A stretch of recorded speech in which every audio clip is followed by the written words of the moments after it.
This is Dr. Beth Dineen.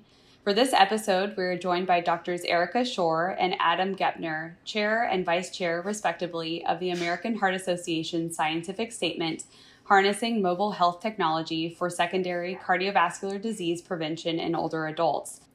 Dr. Gepner is a physician scientist with a dual appointment at the University of Wisconsin School of Medicine and Public Health and the William S. Middleton Memorial VA Hospital in Madison, Wisconsin. Dr. Schorr is an associate professor in the School of Nursing at the University of Minnesota in Minneapolis.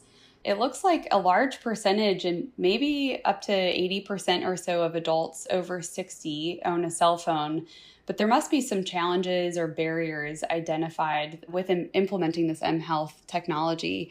Dr. Gepner, would you be able to talk through some of these barriers for our listeners? Some of these barriers are actually more perceived barriers than actual barriers.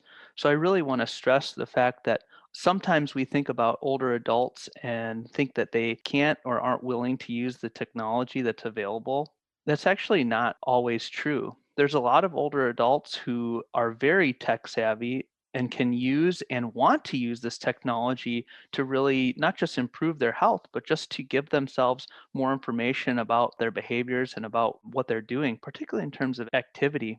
I think the perceived challenges of older adults are really more than the actual challenges that we're seeing. And they really do enjoy and can really be benefited by that technology in ways that I think many younger people can as well. Certainly, that doesn't mean there aren't challenges. One of the major barriers is a subset of older adults who may not be comfortable with the technology or may not have access to the technology or a good internet signal.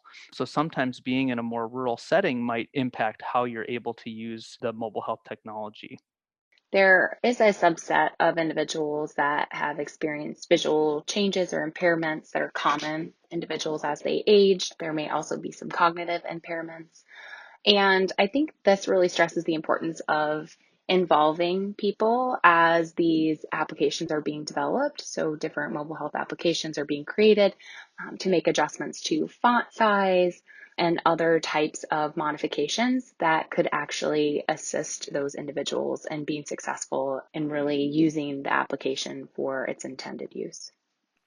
Another major barrier that we see as well is the fact that a lot of the technology that's being developed is going at such a rapid pace that it's outpacing even the research that's been able to really evaluate and determine what's most efficacious and how this technology can be best used.